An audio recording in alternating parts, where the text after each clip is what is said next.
tardes, amigos de la radio El Mirador del Gallo, en la cresta del dial 107.9 Santiago de Chile, con su programa Historias Rinconianas, con Catalina Choff y Manuel Venegas.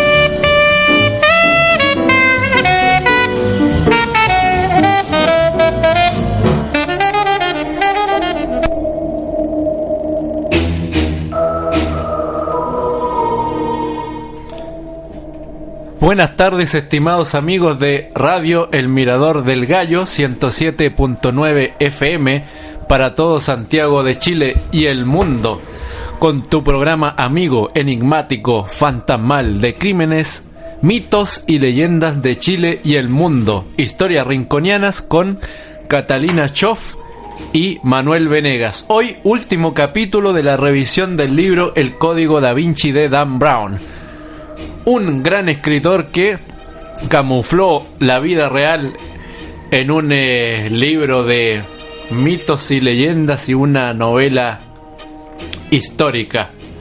Catalina Choff, hoy, cuando ya son las 15 horas con 17 minutos, porque hubo cambio de hora el día sábado cuando eran las 12 de la noche, volvimos nuevamente en un viaje en el tiempo a las 11 nuevamente, a las 23 horas. Y eso nos dejó a muchos un poquito locos. Había algo que no nos cuadraba. Pero vamos adelante, Catalina, cuando es 14 de mayo del 2018. El Código Da Vinci. Último programa. Sí, estamos súper contentos. Ya le estábamos dando a saber a las personas vía streaming como nosotros estamos aquí listos para dar inicio a este nuevo programa de historias rinconianas, la ciudad como nunca antes escuchaste, viste o sentiste, por Radio Mirador del Gallo, la 107.9 FM para la comuna de Santiago, y que por supuesto ustedes, si no nos pueden seguir por la radio, ya que tienen un radio solamente comunal, pueden seguirnos siempre por nuestras redes sociales y por supuesto por Radio Mirador del Gallo.cl o Radio El Mirador del Gallo. El Mirador del Gallo.jimbo o todas las otras conexiones que pueda tener.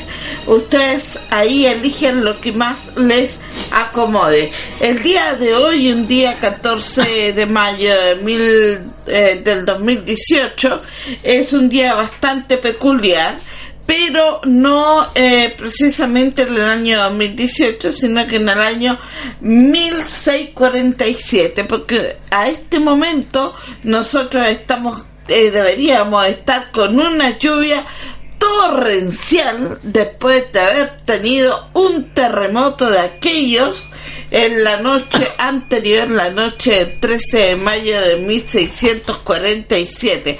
Un terremoto que se dice que marcó en la escala de Richter un 8.5 y que mató un 25% de la población.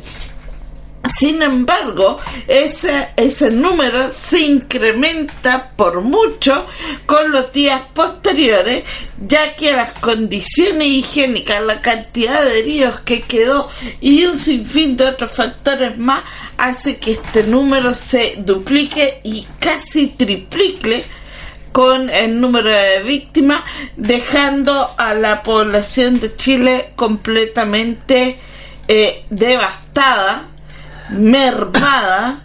Y pensemos que en esa época Santiago contaba con alrededor de 4.000 habitantes, ya con el 25% menos nos quedábamos con 3.000 habitantes, luego otro 25% menos, más o menos, por el tifus, cólera, viruela y todas las enfermedades que vinieron después, nos quedamos con 2.000 habitantes, y ahí fue cuando los españoles se vieron en serios aprietos, porque temían la sublevación de la población de esclavos y sirvientes, que eran todos de la zona, que se les podían amotinar. Y de hecho hubo un intento de motín, dice la historia, y que los españoles tuvieron que frenar muy a tiempo, pero eso es antecedentes para la ruta de nosotros de Rincón Patrimonial Chileno por las calles de Santiago, rutas por supuesto que nosotros los dejamos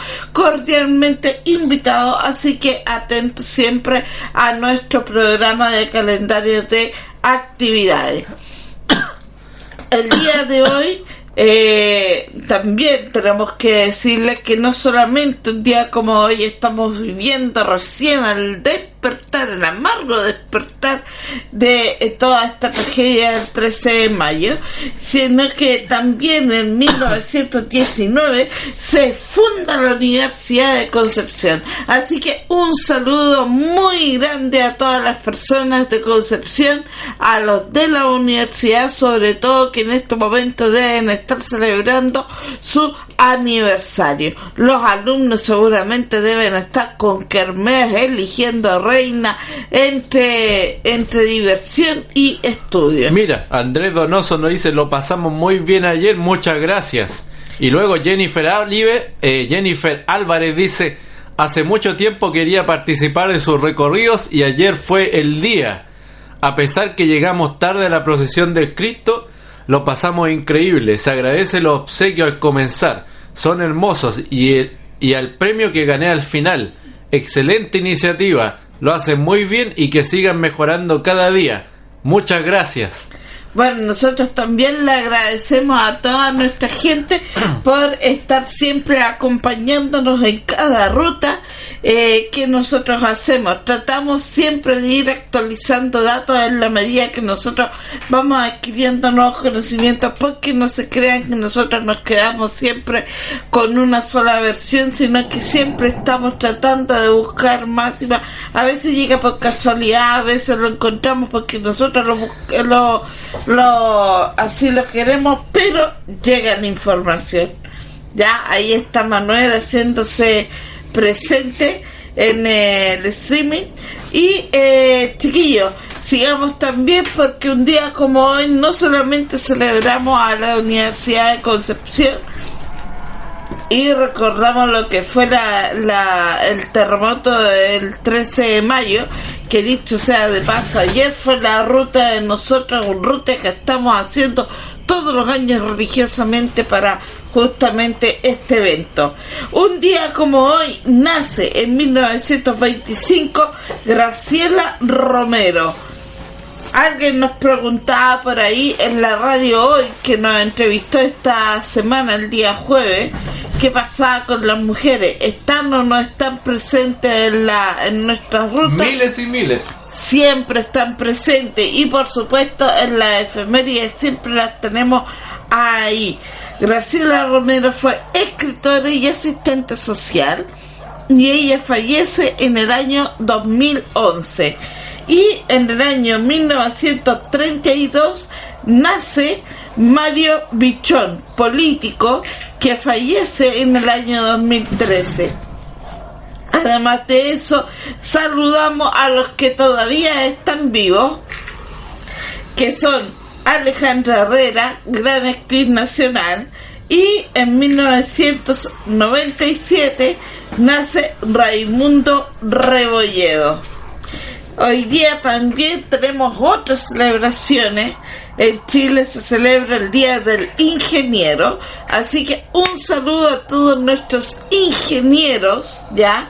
Denle para arriba nomás, ingeniero en todo ámbito. Por ahí un saludo a mi hermano, que es también ingeniero, pero en biotecnología. Es un científico, Es un científico, claro. Él trabaja en laboratorio haciendo charlas. Le va muy bien a mi hermano Arfaxán. Así que un saludo a ese chiquillo que se la ha jugado todo por el todo desde siempre. En Argentina es el día del futbolista. Sí. Así es que muy importante ese día para ellos. Un saludo a todos los argentinos en el día de los pelotudos. No, por favor, peloteros, ahí está. Pelotudo es como decir. Sí, es como feo decir pelotudo. Pero, me disculpo. Peloteros. Qué suave. Peloteros, ¿ya? Al día del futbolista. Era como decir argentino, es como dice el otro. El mismo se basurea. Bueno, hay cosas. Yo no soy futbolera, así que yo no entiendo. Tú no eres furgolista. No soy de esa onda, así que yo no tengo idea de términos. Yo hablo nomás ahí. Hoy día es el día continental del seguro, así que todas las personas ahí que tengan que ver con estas áreas, un saludo también, y manténgase seguro usted también en todo momento, porque los accidentes andan a la orden del día por ahí, dice. Algo importante que nosotros hemos tocado en todas nuestras sesión de análisis del Código Da Vinci, justamente el Priorato de Sion lo que hace es enaltecer la figura de la mujer. Y justamente hoy en la mitología egipcia se celebra el día de Isis. No por nada específicamente se conmemora el encuentro de la diosa Isis, que es el elemento de la representante de la fertilidad femenina, con su amado Osiris, que es el representante de la fertilidad masculina. Recuerden también que Isis va a ser el preámbulo para darle la imagen concreta e iconográfica a la Iglesia Católica para poder mostrar a la Virgen María, ya que Isis es la que anda con su niño en brazos, tal como la Virgen María va a aparecer en unos siglos más adelante. En Paraguay se celebra el Día de la Badora. En Pereña de la Ribera, España, se celebra la Romería de la Virgen del Castillo. En Israel se celebra el Día de la Independencia. Y en Petrel, Alicante, España, se celebra el Día de San Bonifacio. Por supuesto, hoy día se celebra también como santoral aquí en Chile a todos los Matías. Y la verdad, la lista de santoral a nivel mundial era tan larga, yo siempre la nombro, pero en esta ocasión no lo voy a hacer porque era demasiado. Así que lo vamos a dejar hasta ahí, pero acuérdense de saludar a todos sus amigos Matías, ya, para que puedan ellos sentirse un poquito más alegres en un día como hoy, que está un poquito helado, porque definitivamente ya se llegó el otoño, pero más que otoño, un invierno, porque hace un frío pero terrible. Pero es que tú no te fijaste de algo. En el campo hay que poner mucha atención a los insectos. Sí. Y si hay, por ejemplo... Ya se guardaron, qué rato. Por ejemplo, si tú ves a mucha hormiga, sobre todo transportando sus huevas, los huevitos... Van dos en este programa ya. Los huevitos, ya que son como unos arrocitos blanquitos, chiquititos, ay, es porque el invierno se viene duro y están mudándose al lugar más seguro, ¿ya? Porque va a ser un año más que nosotros con frío, como Rincón Patrimonial va a ser Chileno, un año con lluvia. Nosotros nos hicimos todos los recorridos la mayoría de los recorridos lo hicimos en el verano, justamente porque parece que pronosticamos lo que se venía. Es que algo pasó ahí. Uno que alguna vez pisó un fundo por ahí, ya, y le enseñaron algunas chiquiñuelas, sabe cómo prepararse para las cosas. Pero este año no va a ser de tanta lluvia, va a ser un año con lluvia, pero no como, va a caer de inmediato. no para una inundación esta cuestión. No para hacer un arca de Noé, pero sí va a ser bastante helado, ¿ya? De hecho, los cúmulos de algunos insectos en el campo crecieron, los hormigueros hacia arriba porque cavaron muy profundo. No diste cuenta, pero por en tu plaza en donde estaba lleno de loros, los loritos ya se fueron a hacer sus nidos, ya se fueron. Sí, ¿viste? ya estamos. Se fueron al parque. Se devolvieron al parque. Ya estamos bastante avanzaditos. Así que atento a la sabia naturaleza, chiquillos. Oiga, entonces, caballero, vamos con el Código Da Vinci. Usted me dijo que me preparara últimos capítulos del Código Da Vinci. O sea, no vamos a terminar el libro, es imposible, pero vamos a tomar varios datos importantes. Usted me dio tarea. Me dijo, Catalina, prepárate con Maleficus Maleficarium. Maleus Maleficarium. Eso. El martillo de la bruja. Prepárate con Priorato de Sion. Y prepárate con ¿qué era lo otro? No sé, pero lo vamos a ir revisando. Ahí te vas a dar cuenta de inmediato. Ahí vamos a ir viendo. Ya vamos, partimos desde el capítulo 158. O sea, no capítulo 28, o sea, vamos muy atrasados, pero vamos a apurar esto un poquito. Dice así: la Inquisición publicó el libro que algunos consideran... Esperen un poquito. Ahí sí. La Inquisición publicó el libro que algunos consideran como la publicación más manchada de sangre de todos los tiempos, el Maleus Maleficarium, el martillo de las brujas, mediante el que se adoctrinaba al mundo de los peligros de las mujeres librepensadoras e instruía al clero sobre cómo localizarlas, torturarlas y destruirlas. Entre las mujeres a las que la Iglesia consideraba brujas estaban las que tenían estudios, las sacerdotisas, las gitanas, las místicas, las amantes de la naturaleza, las que recogían hierbas medicinales y cualquier mujer sospechosa interesada por el mundo natural. A las comadronas también las mataban por su práctica herética de aplicar conocimientos médicos para aliviar los dolores del parto, un sufrimiento que para la Iglesia era el justo castigo divino por haber comido Eva del fruto del árbol de la ciencia, originando así el pecado original. Durante 300 años de caza de brujas, la Iglesia quemó en la hoguera nada menos que a 5 millones de mujeres. La propaganda y el derramamiento de sangre habrían surtido efecto. El mundo de hoy era la prueba viva de ello. Las mujeres en otros tiempos, consideradas la mitad esencial de la iluminación espiritual, estaban ausentes de los templos del mundo. No había rabinas judías, sacerdotisas católicas ni clérigas islámicas. El otrora sagrado acto de hieros gamos, la unión sexual natural entre hombre y mujer, a través de la cual ambos se completaban espiritualmente, que es lo que se hacía en los cultos ocultos del Priorato de Sion, y dicen que todavía se sigue haciendo. Claro. Se había reinterpretado como acto vergonzante. Los hombres santos que en algún momento habían precisado de la unión sexual con su equivalente femenino para alcanzar la comunión con Dios, veían ahora sus impulsos sexuales naturales como obra del diablo, que colaboraba con su cómplice, prefería a la mujer. Eso justamente lo hizo la Iglesia Católica para que no siguieran naciendo hijos. Por lo tanto, ellos se tomaban el poder absoluto como machos dentro de la población católica. Y ahí nos vamos al capítulo 29, porque vamos a ir avanzando rápidamente, en donde tomamos como referencia un poquito de la historia novelada del Código Da Vinci.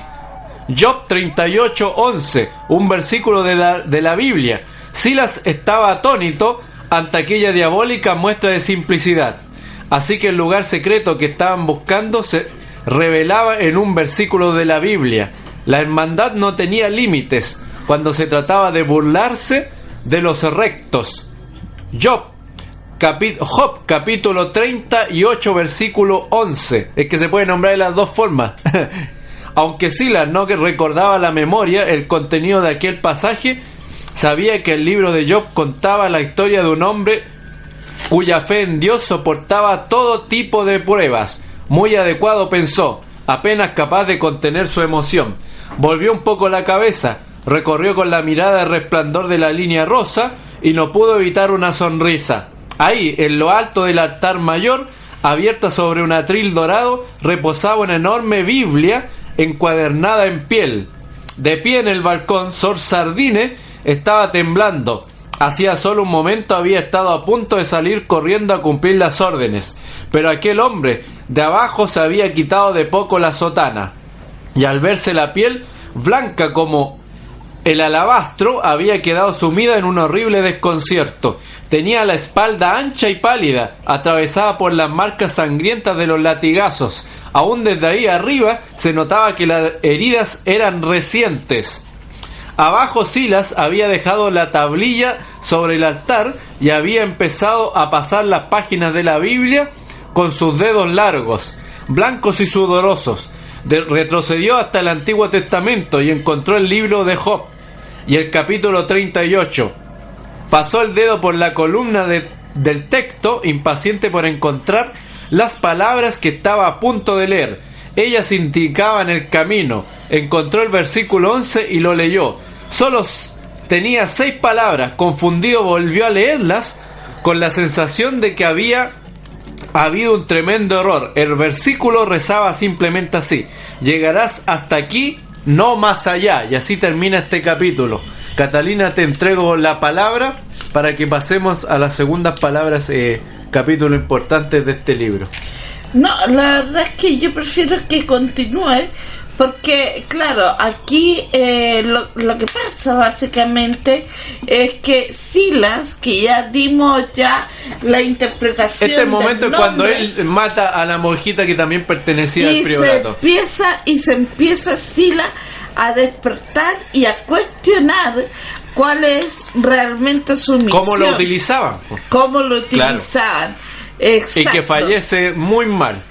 Claro, más bien se deja matar el pobre en realidad. Es que lo que pasa es que en la película a él lo balean dentro del terreno de los Opus Dei. De los Opus Dei. En este libro no. En la historia original, él agarra del brazo al obispo, al obispo, claro. Lo toma y lo lleva corriendo pidiendo ayuda por la calle.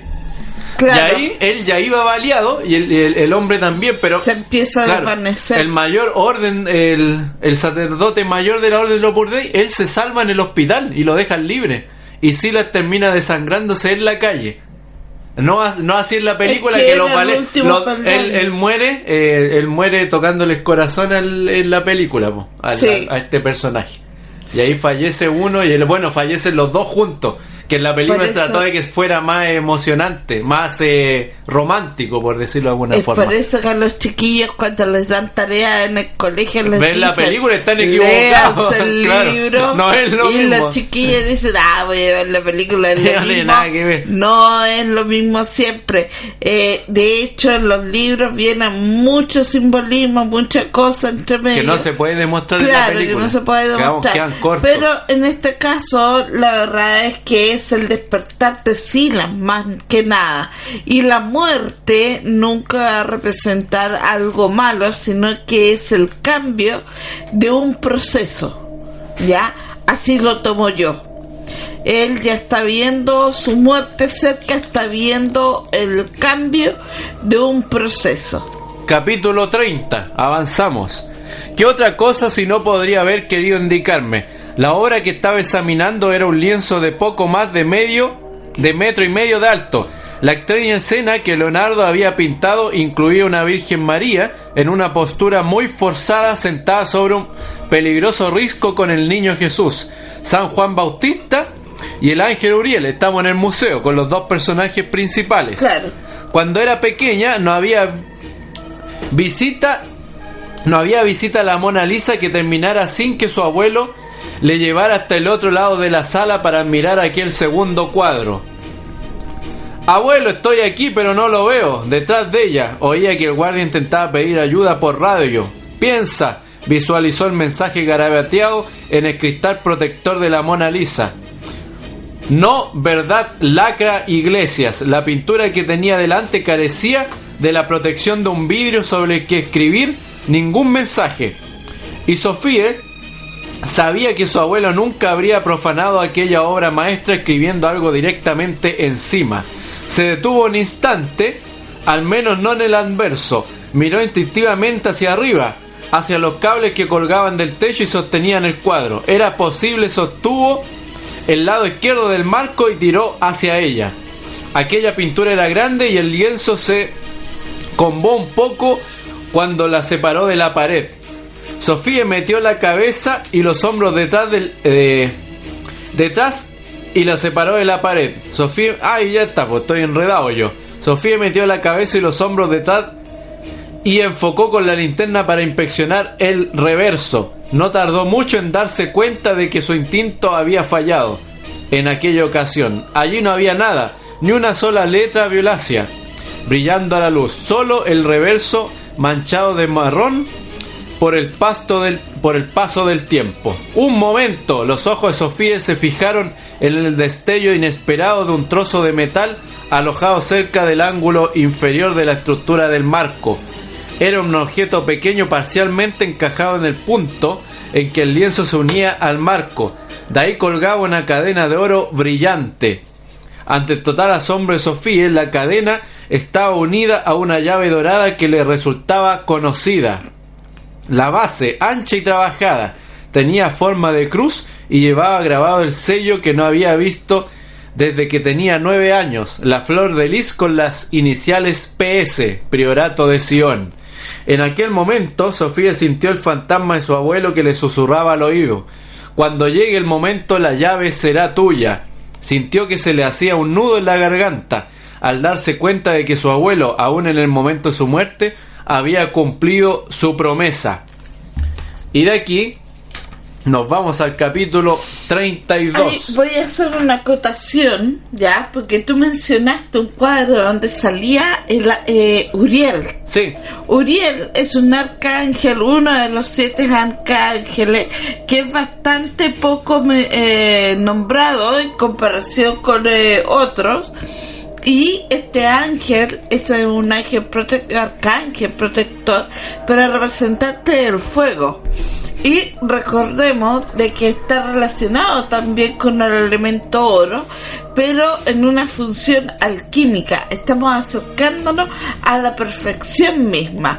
El hecho de que por fuego, por el bautismo del fuego, o sea, por el bautismo de el espíritu del Dios omnipotente, se le entregue la llave a Sophie, es porque se le está entregando el poder de la verdad.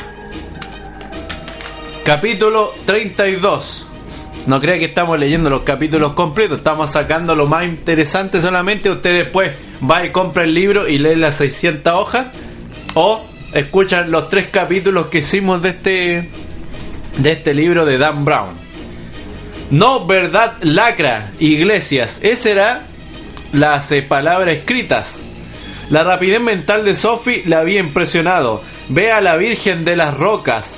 Sophie le había dicho que su abuelo le había dejado algo detrás del cuadro, un mensaje final. No podía por menos que quitarse el sombrero ante el lugar escogido por Sunier para esconderlo. Fuera lo que fuera, la Virgen de las Rocas era otro eslabón más en la cadena de símbolos relacionados que se había ido formando aquella noche. Parecía que Sunier reforzaba con cada pista su interés por el lado más oscuro y malévolo de Leonardo da Vinci. El encargo original para pintar aquella obra le había llegado a Leonardo de una congregación conocida por el nombre de Hermandad de la Inmaculada Concepción, que necesitaba un cuadro para poner en el panel central de un retablo que iba a ocupar el altar de la iglesia de San Francisco en Milán. Las monjas le indicaron las medidas exactas que debía tener y el tema de la pintura: la Virgen María, San Juan Bautista niño, Uriel y el niño Jesús buscando cobijo en una cueva. Esa era la pintura original que se debía hacer, aunque Leonardo cumplió con lo que le habían solicitado. Cuando entregó la obra a la congregación, reaccionó con horror, porque estaba llena de detalles explosivos y desconcertantes. Es que ahí viene el tema que yo mencionaba la semana pasada. La cueva se parece mucho al refugio que tenía en Francia María Magdalena, que es donde ella se autoexilia para protegerse, sí, pues, con el supuesto fruto que era su unión con de ahí dice el prioriato, ahí se forma todo. Y de hecho dice la leyenda que en esta caverna de Magdalena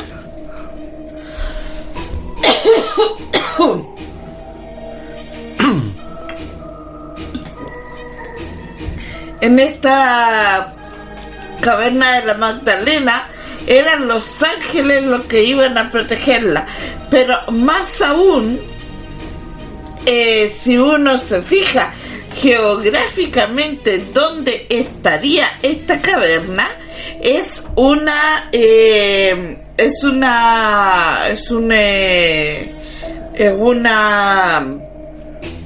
especie de monstruo salida de tierra que es de muy, pero muy difícil acceso. Es como si la tierra tuviera dientes como tiburón uno tras otro, y si uno va caminando es como si estos dientes estuvieran tallados como menires y algunos hasta filosos. Ahora, ¿qué es un menhir? Porque a mí me llamó mucho la atención, porque yo siempre se lo escuché decir a mi papá. Los menhires, ya que son los más comunes, son los de Stonehenge, ya eran cuando eran artificiales, sí, eran rocas verticales talladas para son formar como lápidas, bien relojes. Se cree que relojes astronómicos o lugares de donde se congregaban ciertas tribus o sectas para poder rendir algún tipo de culto con ribete muy, pero muy sagrado, ¿ya? Así que hay que poner atención en ese antecedente, justamente en la obra de Miguel Ángel, que a todo esto su nombre también tiene un acercamiento al nombre de uno de los arcángeles que sí menciona la Biblia. Aquí todo está unido, aparentemente. El lienzo mostraba a una Virgen María con túnica azul, sentada con un niño en brazos, supuestamente el niño Jesús. Frente a María también estaba sentado, aparecía Uriel, también con un niño, supuestamente San Juan Bautista. Pero lo raro era que, en contra de la escena habitual en la que Jesús bendecía a Juan, en este caso era al revés. Juan bendecía a Jesús y este se sometía a su autoridad. Pero por si eso no fuera poco, la Virgen tenía una mano levantada sobre la cabeza de Juan en un gesto inequívocamente amenazador, con los dedos como garras de águila que sujetaran una cabeza invisible. Y por último, la imagen más clara y aterradora: justo por debajo de aquel dedo curvado de María, Uriel estaba detenido en un gesto que daba a entender que estaba cortando algo, como si estuviera rebanando el cuello de la cabeza invisible que la Virgen parecía sujetar con sus garras. A los alumnos de Landón siempre le divertía enterarse de que Leonardo había intentado apaciguar a la hermandad pintando una versión más descafeinada de la Virgen de las Rosas, en la que los personajes aparecían en actitudes más ortodoxas. En la actualidad, aquella segunda versión estaba expuesta en el National Gallery de Londres, con el mismo título, aunque London prefería la de Louvre, que además de ser la original resultaba más intrigante. Sophie seguía avanzando a toda prisa por los campos elíseos que había detrás del cuadro. Le pregunta a Landón: «Te lo enseñaré cuando estemos a salvo en la embajada», respondió ella con la mirada fija en la calzada. A la embajada ellos no alcanzan a llegar nunca porque estaba lleno de la policía francesa esperando a que ellos llegaran después que se escapan. ¿Sabes qué? A mí, yo estoy mirando acá en este momento el cuadro original. Original, y más que una mano con garra, claro, lo que ella está haciendo es transmutando la energía de un punto a otro. ¿Ya? Eso es lo que quiso demostrar Leonardo da Vinci, lo que no le pidieron. Claro, entonces por un lado está tocando a un niño desde los hombros y por el otro lado tiene la mano puesta por sobre, lo que se llama la imposición de mano, pero sin tocar al niño. Y de hecho el ángel Uriel señala desde allá, ¿ya? Señala con la mano que desde allá viene la energía transmutándose hacia el otro niño. O sea, aquí hay una unión por el fuego entre Juan Bautista y Jesús. Los dos son pequeños. Había uno que era mayor que el otro. Claro. Seguimos en el capítulo 32, que es bastante largo. Seguimos. Aquel espacio era una cueva, una cámara que parecía haber sido excavada directamente a la roca de la colina. Esto está hablando directamente de la pintura. La única luz era la de unas antorchas que estaban fijadas a la pared, al resplandor de las llamas. Unas 30 personas estaban de pie formando un círculo en el centro de la estancia. Estoy soñando, se dijo Sophie. Es un sueño. Que si no, todos los presentes llevaban... Ah, no, aquí está hablando. Ahora me acuerdo, porque como lo tengo todo anotado acá, me tengo que acordar nuevamente el libro. Aquí está hablando de las reuniones ocultas del Priorato de Sion. Entonces dice, estoy soñando, se dijo Sophie. Es un sueño. Que si no, todos los presentes llevaban máscaras. Las mujeres llevaban vestidos blancos de gasa y zapatos dorados. Sus máscaras también eran blancas y en las manos sostenían unos globos terráqueos dorados. Los hombres iban vestidos con túnicas negras, del mismo color que sus máscaras. Parecían las piezas de un tablero gigante de ajedrez. En círculos, todos se mecían hacia adelante y hacia atrás y entonaban un cántico de adoración a algo que había en el suelo, frente a ellos, algo que Sophie no veía desde donde se encontraba. Esta es la historia cuando ella era pequeña y después no quiso ver nunca más a su abuelito. El cántico volvió a coger ritmo y se hacía cada vez más rápido, más rápido. Los participantes dieron un paso al frente y se arrodillaron. En aquel instante Sophie vio al fin que era lo que había en el centro, aunque horrorizada. Se fue de allí corriendo. Supo que aquella imagen quedaría como siempre quebrada en su memoria, invadida por una sensación de náuseas. Sophie fue subiendo a trompicones aquella escalera de caracol, apoyándose en la pared. Cerró las puertas correderas, atravesó la casa desierta y regresó a París aturdida y llorosa. Aquella misma noche sintió su vida sacudida por la desilusión y la traición. ¿Qué es lo que pasa? Luego va avanzando el capítulo y el profesor ya sabía lo que ella había visto, que era un ritual sexual en donde justamente el abuelito estaba con su señora, pero claro, ellos tenían sexo frente a todos, porque antiguamente el Priorato de Sion hacía siempre tenían que hacer siempre estos rituales justamente para prevalecer la especie. El ritual más sagrado que es el ritual más sagrado que ha existido en la historia, dicen por ahí. Es la fusión de los elementos, es cuando... La fusión del hombre con la mujer que te entrega la vida. Claro. Capítulo 37.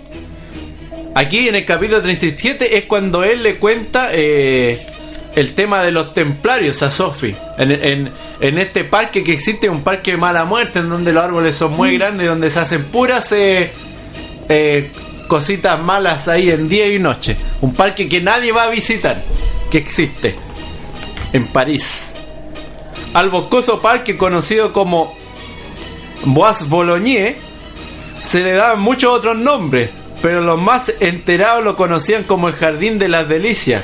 Por más atractivo que sonara aquel epíteto, la realidad no era tan halagüeña.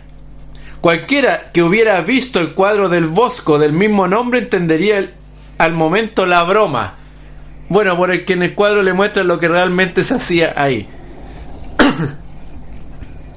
El cuadro con el bosque era oscuro y lleno de recovecos, un purgatorio para los raros y los fetichistas. De noche sus caminos sinuosos se poblaban de centenares de cuerpos de alquiler, delicias para satisfacer los más profundos deseos del hombre, mujeres y demás.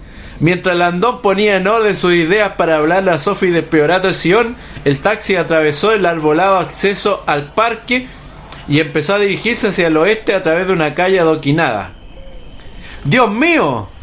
Landon se volvió y aspiró hondo. «Háblame del Priorato de Sion», le pide Sophie. Landón asistió incapaz de imaginar un escenario menos adecuado para recrear la leyenda que estaba a punto de contar. La historia de la hermandad abarcaba más de un milenio, una sorprendente crónica de secretos, chantajes, traiciones e incluso de brutales torturas a manos de un papa colérico. El priorato de Sion lo fundó en Jerusalén un rey francés llamado Godofredo de Bouillon en el año 1099, inmediatamente después de haber conquistado la ciudad. Sophie le miraba fijamente. Ese rey supuestamente tenía en su poder un importante secreto, un secreto que había estado en conocimiento de su familia desde los tiempos de Jesús. Temeroso de que se le perdieran a su muerte, fundó una hermandad secreta, el Priorato de Sion, a la que encargó la misión de velar por él, transmitiéndolo de generación en generación. Durante sus años en Jerusalén, el priorato tuvo conocimiento de una serie de documentos enterrados debajo de las ruinas del templo de Herodes, construido a su vez sobre otras más antiguas, las del templo del rey Salomón. Según creían, esos documentos confirman el secreto de Godofredo y eran de una naturaleza tan explosiva que la iglesia no pararía hasta hacerse con ellos. El priorato juró que, por más tiempo le llevara, debían recuperar aquellos papeles y protegerlos para siempre, logrando así que la verdad no se perdiera, para poder rescatarlos. El priorato creó un brazo armado, un grupo de 9 caballeros llamados la Orden de los Pobres Caballeros de Cristo y del Templo de Salomón. Landón había dado muchas charlas sobre los templarios y sabía que casi todo el mundo había oído hablar de ellos, al menos de manera general.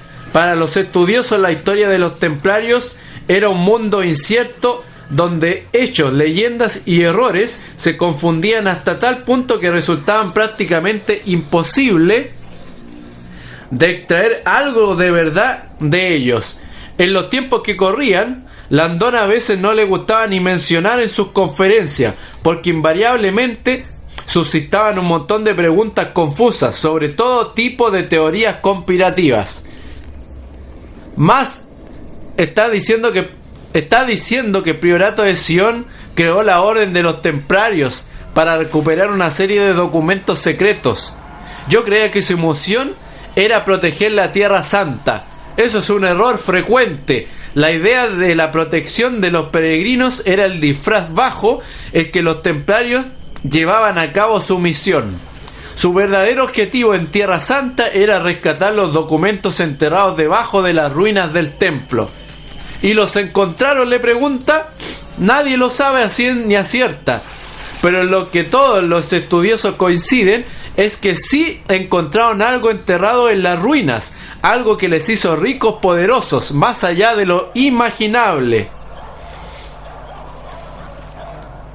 La historia de los templarios, explicándole que estos estuvieron en los santos lugares durante la Segunda Cruzada y que le dijeron al rey Balduino II que estaban ahí para proteger a los peregrinos cristianos, aunque no recibían sueldo alguno, hacían voto de pobreza. Los caballeros informaron al rey de que necesitaba de algún lugar donde guarecerse y le pidieron permiso para instalarse en los establos que habían bajo las ruinas del templo. El rey Balduino se lo concedió y los caballeros ocuparon su humilde residencia dentro de aquel devastado lugar de culto. Aquella peculiar elección de alojamiento, prosiguió Landón, había sido cualquier cosa menos aleatoria. Los caballeros creían que los documentos que buscaba el priorato estaban enterrados en aquellas ruinas, bajo el Sacta Sanctorum, cámara sagrada en la que se creía que residía Dios, literalmente el centro absoluto de la fe judía, durante casi una década. Los 9 caballeros vivieron en aquellas ruinas, excavando en secreto entre los escombros hasta llegar a las rocas.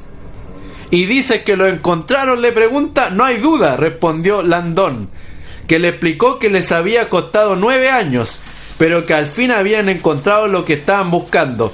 sacaron el tesoro del templo, regresaron a Europa, donde su influencia pareció acrecentarse de la noche a la mañana. Nadie estaba seguro de si los templarios habían sobornado al Vaticano o a la Iglesia. Simplemente había intentado comprar su silencio. Pero el caso es que el Papa Inocencio II dictó una insólita bula papal, por la que se concedía a los caballeros un poder ilimitado y se los declaraba una ley en sí mismo. Un ejército autónomo, independiente de cualquier interferencia de reyes y clérigos, de cualquier forma de poder político y religioso. Con su recién adquirida carta blanca otorgada por el Vaticano, los templarios se expandieron a una velocidad de vértigo, tanto en número como en peso político, acumulando la propiedad de vastas extensiones de tierra en más de 12 países. Empezaron a conceder créditos a casas reales arruinadas y a cobrar intereses, estableciendo de este modo el procedente de la banca moderna, incrementando aún más su riqueza y su influencia. A principios del siglo XIV, la autorización del Vaticano había permitido que los templarios amasaran tal poder que el Papa Clemente V decidió que había que hacer algo. Con la colaboración del rey francés Felipe IV, el Papa ideó un ingenioso plan para neutralizar a los caballeros de la Orden de la Temple y hacerse con sus tesoros, pasando de paso a obtener el control sobre sus secretos, en una maniobra militar digna de la CIA. Clemente envió órdenes selladas a todos sus soldados, distribuidos por todo el territorio europeo, que no debían abrirse hasta el viernes 13 de octubre de 1313. Al amanecer de aquel día, los documentos sellados se abrieron y revelaron su sobrecogedor contenido. En aquellas cartas, el Papa aseguraba que había tenido una visión de Dios en la que le advertía que los templarios eran unos herejes, culpables de rendir culto al demonio, de homosexualidad, de ultraje a la cruz, de sodomía y demás comportamientos blasfemos. Y Dios le pedía al Papa que limpiara la tierra, que reuniera a todos los templarios y los torturara hasta que confesaran sus pecados contra Dios. La maquiavélica operación de Clemente funcionó con total procesión. Aquel mismo día se detuvo a un gran número de caballeros de la orden, se les torturó y fueron quemados en la hoguera acusados de herejes. Se les torturó y fueron quemados en la hoguera. Y aquella tragedia el viernes 13 seguía considerándose día de mala suerte en muchos sitios hasta los siglos de los siglos. Ya. Y ahí pasamos al siguiente capítulo. Yo voy a hacer una acotación a propósito del Templo de Salomón, que a mí me parece bastante interesante.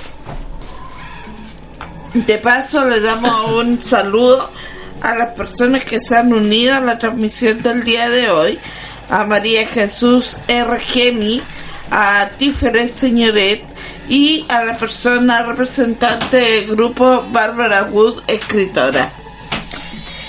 Acerca del legionario Templo de Salomón. En uno de los libros de apoyo que yo traje, justamente hablando de un episodio que tú decías, anuncia lo siguiente: dio inicio a partir de entonces la serie de éxitos y de secretos que caracterizarían a la orden y que obligan a hacer varias preguntas. ¿Por qué mantuvo tan excelente acogida la gestión emprendida por Hugo de Pines con el apoyo del fraile cisterciense? ¿Cuáles eran los textos que mandó traducir Bernardo de Clairvaux y en qué consistía la poderosa influencia ejercida por él sobre el Vaticano? ¿Cuál fue el papel que representaron el Templo de Salomón y el Arca de la Alianza en el ascenso vertiginoso de la Orden Templaria? Es preciso decir que los templarios jamás pudieron alojarse en el Templo de Salomón, porque no existía ya. Había sido construido en la cima del monte Moria por Hiram, siguiendo los deseos de su amigo Salomón. A todo esto hace poco vi una serie. Sangre real, pues. Momento, a todo esto yo vi una serie en que el rey no querido de los judíos, el que mandó a matar a los niños, ¿cómo se llama? Herodes el Grande, hizo reconstruir el templo. Sí. Pero sigo con la lectura, dice: cuando llegaron a Tierra Santa los primeros cruzados en el 1099, solo quedaba del templo el llamado Muro de las Lamentaciones. A lo largo de los últimos 20 siglos había sido destrozado y pillado por César, rey de Egipto, mutilado y clausurado por Acab, rey blasfemo de Judá, profanado por el idólatra Manase, también rey de Judá, derribado por Nabucodonosor, rey de Babilonia, reconstruido por el persa Ciro llamado el Grande, vuelto a destruir por el Antíoco, rey de Siria, por el romano Craso, reconstruido por Herodes y reducido a ceniza por el emperador Tito hacia el año 70 después de Cristo. En el lugar ocupado por el templo de Salomón se eleva en la actualidad la mezquita de Aqsa, construida en el año 637 por Omar, que a todo esto está partida por la mitad la sepultura, por eso que los Omares dicen que llevan una maldición encima. Y Omar es primo y lugarteniente de Mahoma. Este Omar era algo serio para destruir. Durante 6 meses estuvo calentando los baños públicos de Alejandría con los manuscritos originales de la Biblia, el tratado de las secciones crónicas de Euclides y toneladas de tesoros documentales procedentes de la Biblioteca de Alejandría. Otras solo porque, si bien no decían nada en contra del Corán, por serles muy anteriores, tampoco decían nada a favor de lo suyo. Pero no puede criticarse a Omar por cometer acciones tan poco civilizadas.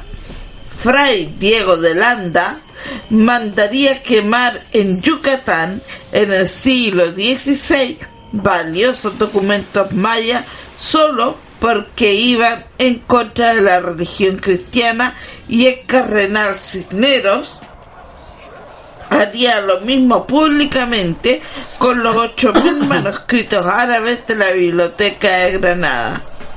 Dice la leyenda que Diana, hija de Balduino I, había descubierto un pasaje que la condujo hasta el edificio ocupado por los 9 caballeros franceses y que los sorprendió abriendo un boquete en el suelo por el que se introdujeron. No tardaron en salir cargando lo que parecía un cofre. La joven fue sorprendida por uno de los caballeros que se dispuso a degollarla. Diana salvó la vida solo porque se identificó como la hija de Balduino. El día de Nabucodonosor se apoderó de Jerusalén y se llevó cautivo a sus habitantes a Babilonia.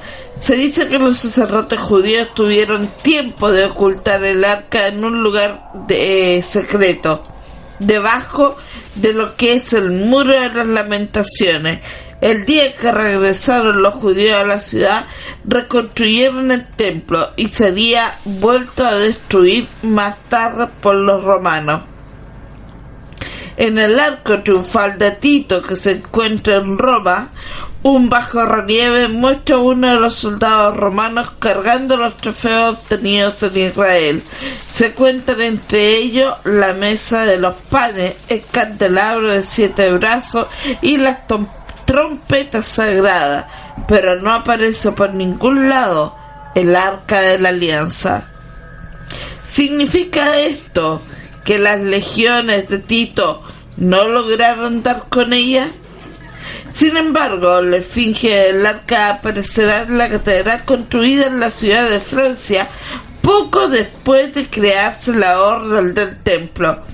Recordemos de que cuando aparece el arte gótico ya tenían una lección a propósito de la experiencia que habían tenido antes, que las bibliotecas eran quemadas cuando las ciudades eran invadidas. El gótico se transforma en la nueva biblioteca. Es una biblioteca de simbolismo, es una biblioteca hermética, es una biblioteca en donde los edificios son el libro mismo, un libro alquímico por lo demás.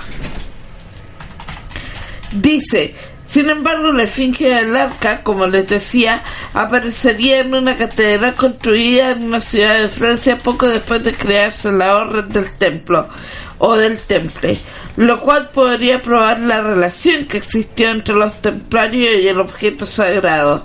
En el pórtico de la catedral de Chartres, la población situada al sur de París, una columna tiene grabada la inscripción siguiente: aquí está el arca, según el arca actuarás.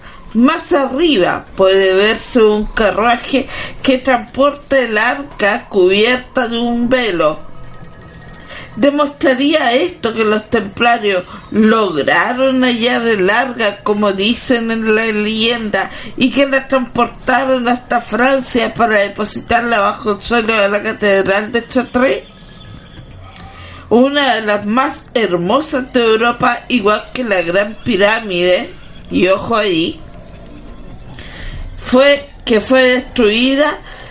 construida sobre una mastaba original en el templo de Palenque, sobre la tumba.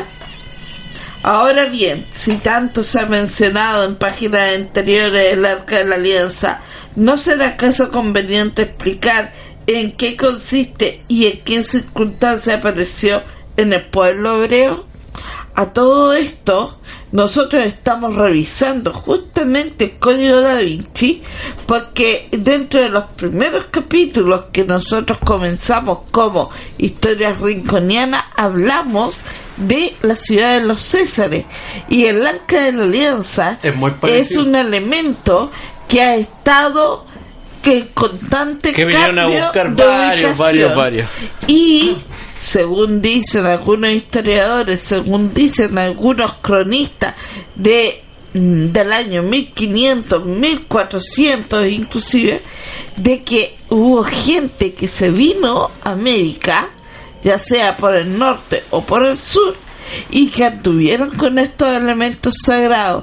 De hecho, nosotros, como le decíamos, cuando estuvimos tocando el tema de la ciudad de los Césares, hay una leyenda en donde habla de que en la ciudad de los Césares hay como custodio unos hombres de extraños ropajes, como si fueran caballeros ya medievales o algo similar, y que llevaron tesoros consigo que no pueden salir a la luz pública sino hasta el día del juicio final, el día en que la ciudad, que va cambiando de posición, se haga definitivamente visible para toda la humanidad.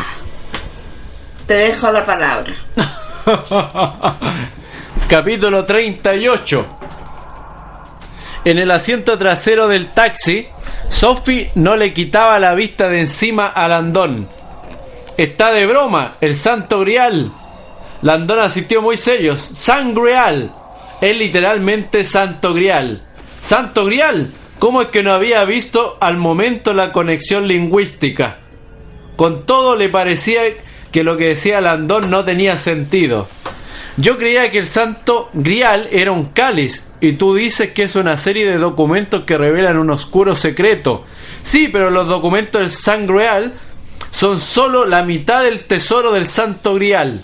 Están enterrados con el propio Grial y revelan su verdadero significado. Si esos documentos dieron tanto poder a los templarios, fue porque descubrían la verdadera naturaleza del Grial. La verdadera naturaleza del Grial, le pregunta. Ahora Sophie estaba aún más perdida que antes. Siempre había creído que que el Santo Grial era el cáliz en el que Jesús había bebido durante la última cena y con el que posteriormente José de Arimatea había recogido la sangre que le brotaba del costado en el momento de la crucifixión.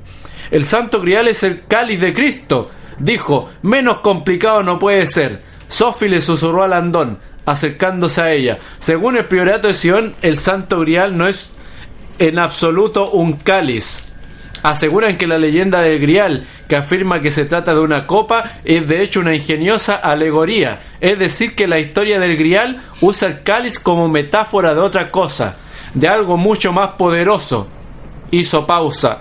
Algo que encaja a la perfección con todo lo que tu abuelo ha intentado decirnos esta noche, incluyendo sus referencias simbólicas a la divinidad femenina.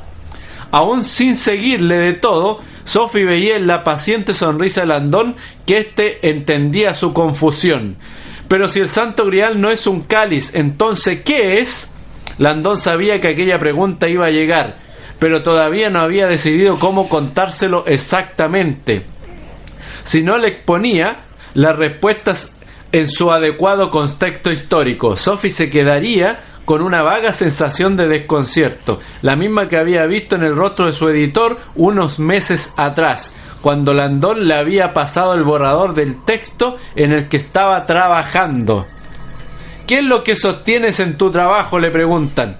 Le había espetado, dejando la copa de vino y mirándole por encima de la comida a medio terminar. Eso lo puedo decir en serio.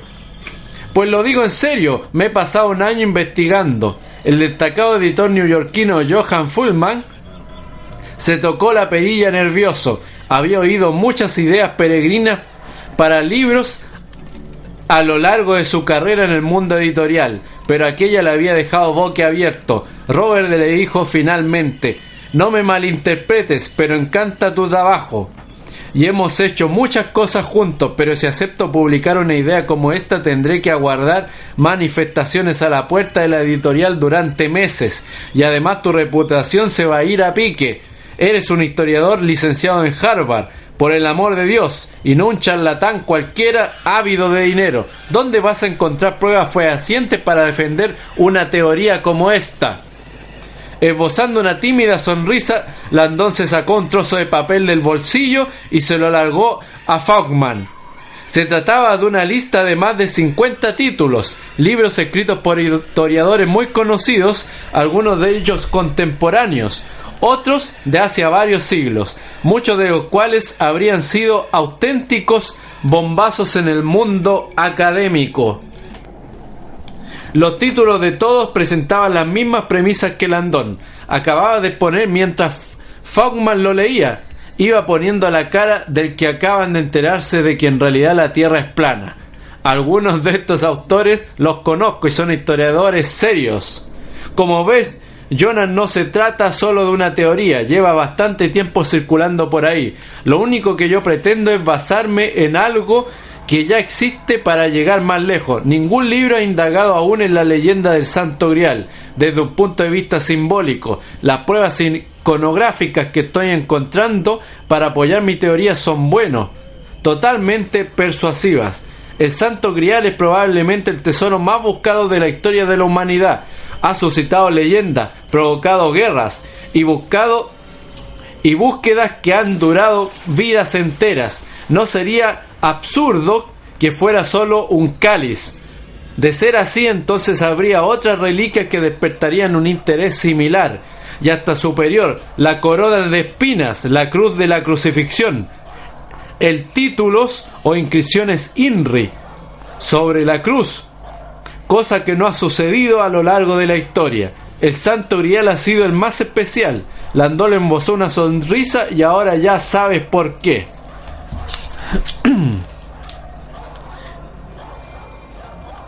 Faulkman arqueó las cejas. No me digas que Harry Potter va sobre el Santo Grial.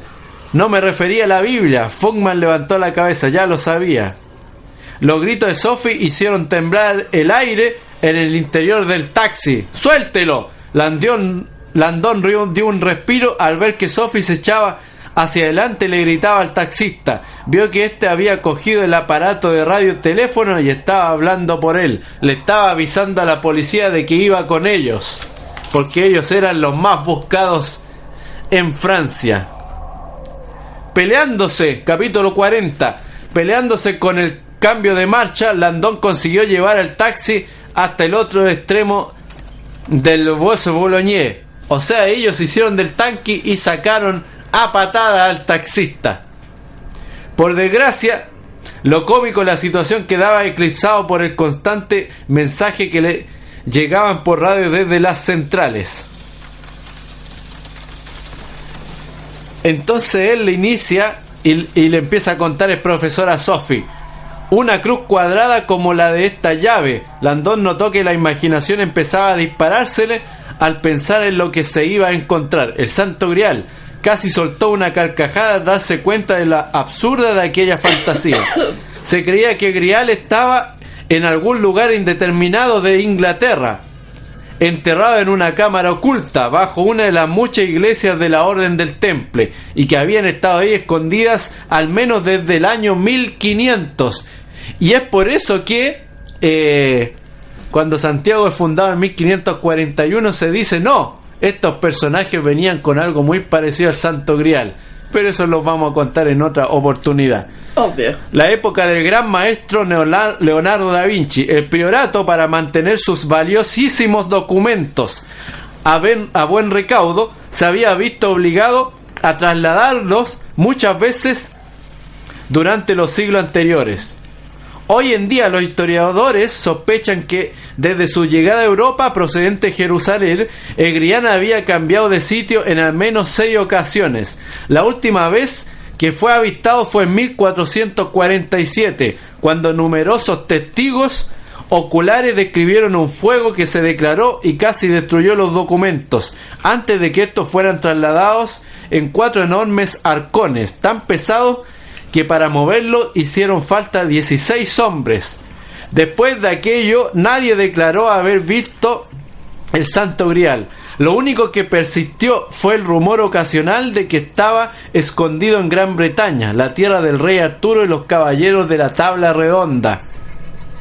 Fuera cual fuera la realidad, había 2 hechos indiscutibles. Leonardo da Vinci conocía cuál era el paradero del Grial en su época. Probablemente en la actualidad ese lugar seguía siendo el mismo.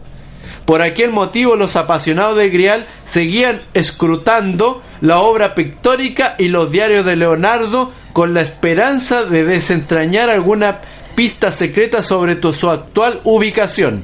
Había quien aseguraba que el fondo montañoso de la Virgen de las Rocas se correspondía con la orografía de una serie de colinas cavernosas que se encontraban en Escocia.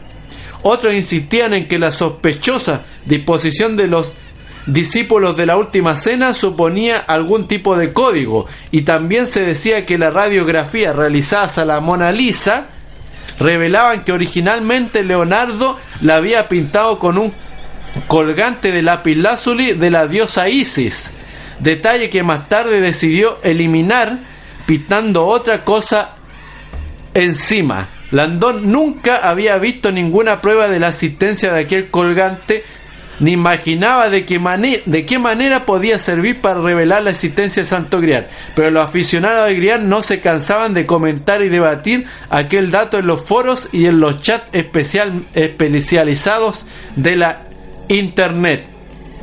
Y le entrego la palabra a Catalina por si quiere decir algo de que sí, sigamos en el otro capítulo.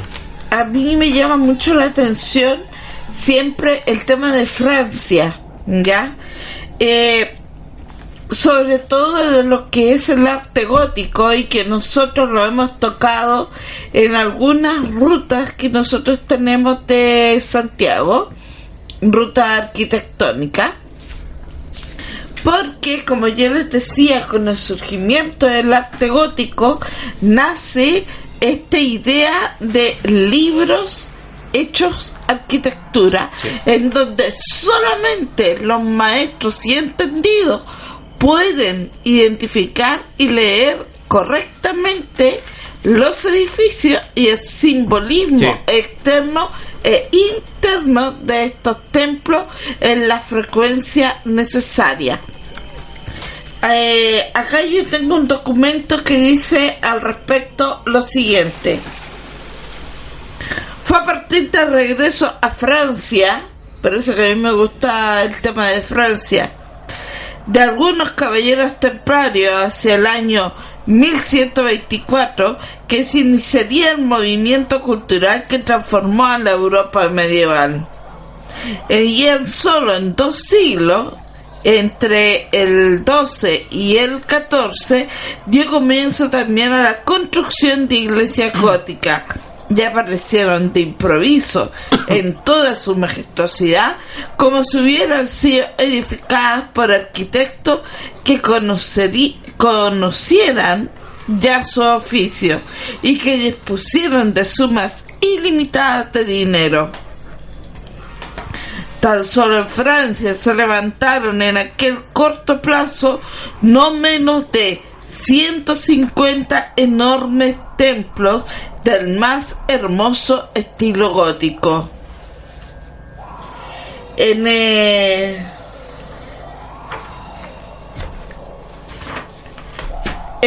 ellos la Catedral de Notre Dame de París, y en las de Amiens, Reims, Rouen, Beauvais, esas son pero gigantescas, Estrasburgo y Chartres. Sí. En esta última se trabajó ininterrumpidamente durante 26 años. ¿Cómo se logró erigir tantas catedrales góticas en Europa? Las hubo muy notables en Colonia, León, Burgos, entre otras poblaciones. La de Burgos es enorme también. Si el continente entero estaba empobrecido, los templarios utilizaban auténticos lingotes de plata para pagar sus compromisos, a pesar de no abundar este metal en Europa. Disponían del puerto atlántico de Rochela, de donde partían los navíos templarios. ¿A dónde se dirigían? Nadie lo sabe perfectamente. Llegaban hasta el continente americano, y es por eso que nosotros estamos hablando de esto. Así que no es al azar. Antes de Cristóbal Colón ya habían venido en barco. Exacto. Sí. Dice, llegaban hasta el continente americano y arribaron al México cortesano. Surgió de resulta de estos viajes la leyenda del Quetzalcóatl. Fueron los templarios los que introdujeron en América la estrella de 8 puntas, que es la estrella mapuche. Sí. Ojo. Sí. Es curioso observar que cuando Cristóbal Colón viajó al que sería el Nuevo Mundo, sus carabelas tenían pintado una cruz templaria en las velas. Yo tengo una recreación de la Santa María en la casa. La voy a traer un día. Con el estandarte. Se inspiró en los templarios para dibujar la cruz y emprender el viaje. Lo que pasa es que los templarios eran los mejores navegantes de ese tiempo. O sea, sin ellos tú no llegabas acá. Exacto. Sigo con la lectura porque no es muy larga. Dice: el gran maestre de los templarios poseía un ábaco o bastón semejante al utilizado por Aarón, hermano de Moisés, que distinguiría a los maestros albañiles, en especial a los que construyeron la catedral de Chartres, creada a partir del momento de llegar los templarios a Francia. ¿Por qué se erigió esta catedral en el preciso lugar donde los antiguos sacerdotes druidas adoraban en un templo a la Virgen soltera y madre, personificación de la tierra que da origen a la vida? ¿Sería porque aceptaron los templarios que en aquel sitio era donde mejor podía realizarse la comunicación entre el hombre y el universo? Cuando Julio César llegó a este lugar con sus ejércitos romanos en el año 58 a.C., ordenó destruir el templo de Druida y todos aquellos ritos que le parecieron malos. Solo porque no sabía nada de ellos. Los celtas supieron salvar únicamente la estatua de la Virgen Madre, que se llevaron a otro sitio y erigieron en su lugar un menhir. Por eso que yo hice la atención con el cuadro de la Roca de las Vírgenes, que si ustedes se fijan, esas figuras montañosas son prácticamente menhires. Rematando en una espiga de oro. Es curioso observar que en el suelo de la catedral de Chartres una losa tiene una espiga de oro incrustada. Sí. Los templarios que conocían la historia decidieron por esta razón que era el mejor lugar para edificar la catedral. La influencia de la Virgen se vería en la disposición de las principales catedrales góticas, situadas en gran parte en puntos que coincidían con los ocupados por las estrellas más destacadas de la constelación de Virgo. ¿Ya? Ojo, constelación de Virgo. No es la espiga de oro el único punto insólito de la catedral de Chartres. Es preciso mencionar el laberinto que cubre el suelo casi entero de su nave, que nosotros lo hemos mencionado en una ruta que espero no plagie. Tiene un diámetro de 18 metros, pero un desarrollo total de 294. Algunos historiadores consideran que el laberinto tiene que ser una reducción del camino a recorrer por los peregrinos que viajaban a Jerusalén en beneficio de quienes jamás pudieron desplazarse a Tierra Santa, y que en este laberinto debían hacerse el viaje de rodillas. Opinan otros que simboliza el camino seguido por Jesús hasta el Calvario, y otros más lo relacionan con el famoso laberinto mitológico de Creta, donde vivía el Minotauro. ¿Por qué un templo cristiano tiene en su interior el equivalente de un rito pagano iniciático como debía ser el de Creta? Pero una curiosidad más ofrece la catedral de Chartres. Cada 21 de junio, en el solsticio de verano, entre las 12:45 y las 12:55 horas, un rayo de sol cae directamente para iluminar la espiga de oro mencionada, y a través de un minúsculo orificio practicado en un vitral conocido como el Saint Apollinaire, uno de los muchos de las facturas increíblemente maravillosas que existen en este templo. Y bueno, más adelante salen otros antecedentes también de otros templos, pero vayan fijándose ustedes que para poder quizás encontrar el secreto de los templarios, uno debiera fijarse justamente en algo que nosotros hemos puesto mucho énfasis, que es la lectura arquitectónica de los edificios, sobre todo del gótico, que hay muy poco en Santiago, pero existe. Pero justamente el gótico nace como una biblioteca arquitectónica, pero que solamente los maestros son capaces de descifrar. Así que ojo con eso.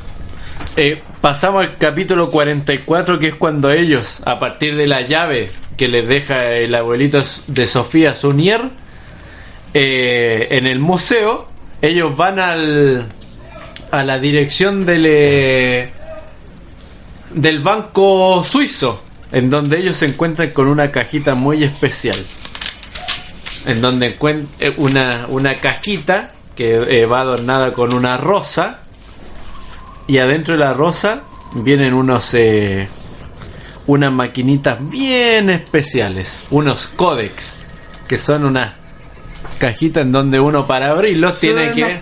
Son trampa, como los candados que ustedes conocen que se venden el día de hoy, que también se le puede llamar códex. Son cajas trampa. que si usted no la abre como debe, se pierde el contenido de inmediato. Por lo tanto, capítulo 47, ya viene más o menos en la mitad del libro. ¿Y para qué sirve?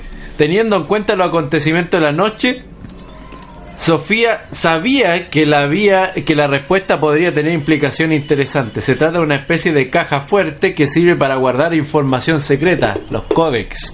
Decía. Landon se mostró muy sorprendido. Sophie le explicó que uno de los pasatiempos favoritos de su abuelo era fabricar réplicas de los inventos de Leonardo, con su gran habilidad para las manualidades. Se pasaba horas trabajando la madera y el metal en su taller y disfrutaba mucho imitando a los maestros artesanos, a Fabergé y a muchos otros, y también a Leonardo, mucho menos depurado pero bastante más práctico. Una mirada somera a los diarios del pintor bastaba para revelar por qué aquel genio era tan famoso, por su poco interés en los acabados como por la genialidad de sus ideas. Da Vinci había realizado bocetos de cientos de inventos que nunca había llegado a materializar, y una de las distracciones más queridas de Sunier había sido hacer realidad sus ocurrencias más inspiradas: relojes, bombas de agua, Cryptek, que es la cajita mágica, y hasta la miniatura articulada de un caballero francés de la Edad Media, que ocupaba un lugar destacado en su despacho del Louvre, diseñado por él en 1495, como plasmación de sus anteriores estudios de anatomía y kinesiología. El mecanismo interno de aquel caballero robot contaba con unas articulaciones y tendones muy precisos, y era capaz de sentarse, mover los brazos y la cabeza gracias a un cuello flexible, así como de abrir y cerrar la boca con exactitud anatómica. A Sophie siempre le había parecido que ese caballero articulado con su armadura era el objeto más hermoso que su abuela había hecho nunca, hasta que vio el Cryptek de la caja de Palisandro. Yo me acuerdo, ese personaje, el personaje articulado, no lo trajeron en la muestra de Leonardo da Vinci, ni la primera ni la segunda vez. No. Yo fui con la señora Berta, pero es increíble porque está el tanque que dispara de forma circular, que estaba hecho a escala. Una maqueta, una recreación. Estaba hecho a escala, de hecho trajeron casi todo, menos el mono articulado, pero estaban todos. Y era increíble, o sea, uno vuela la cabeza y dice: Leonardo da Vinci inventó prácticamente todo lo que conocemos ahora, absolutamente todo. El celular no lo inventó porque en ese tiempo no iba a servir de nada, yo creo, pero absolutamente todo, o sea, no hay nada que él no haya creado. Es así de increíble. Incluso creó las ciudades modelos, así de maravilloso. Era muy adelantado. El gallo se pasó. Capítulo 48. Landon apenas daba crédito a su propia suposición, y sin embargo, teniendo en cuenta quién le había hecho llegar aquel cilindro de piedra, cómo lo había hecho, y fijándose ahora en la rosa incrustada en la caja, a Landon solo se le ocurrió una conclusión: tengo en mis manos la clave del priorato de Sion. La leyenda era muy clara: se trata de una piedra codificada que se encuentra bajo el signo de la rosa. Robert insistió a Sophie, que no le quitaba la vista de encima. ¿Qué te pasa? Landon necesitaba un poco más de tiempo para poner en orden sus pensamientos. ¿Te habló tu abuelo alguna vez de una cosa llamada clef de Bouteille? La llave de la cámara, dijo Sophie. No es la traducción literal, es un término arquitectónico muy común. Es la bóveda que remata un arco, pero los techos abovedados no tienen llave. Pues en realidad sí la tienen. Todo arco precisa de una bóveda, una piedra en forma de cuña en su parte más elevada, que sirve para mantener unidas las demás piedras, y que es la que aguanta todo el peso. Esa piedra es, en sentido arquitectónico, la clave de la bóveda. La miró para ver si ella sabía de qué estaba hablando. Sophie se encogió de hombro y volvió a mirar el Cryptek. Pero es evidente que esto no puede ser una clave de bóveda. No, Landon no sabía para dónde empezar. La clave de bóveda, en tanto que técnica para construir de arcos, había sido uno de los secretos mejor guardados de los gremios de canteros y albañiles. En realidad esos gremios habían sido el origen de la masonería, pues macón en francés significa albañil, el grado del arco real, la arquitectura, la clave de la bóveda.